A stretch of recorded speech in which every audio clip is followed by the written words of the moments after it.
This is the Highline Very Warm White strip with 240 LEDs per meter. It's a 24 volt strip available in IP00. Cutting points are every 25 millimeters and it is powered by the SMD 3528 chip. It has 6 of them every 25 millimeter, which give you a total of 240 LEDs per meter.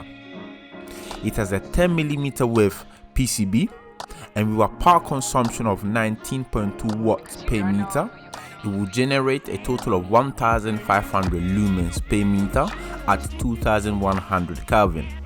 Click on the like button if you like this video and subscribe to our channel. If you want more information, you can visit our website highlightlighting.co.uk and follow us on our Twitter and Instagram page to remain up to date with latest news.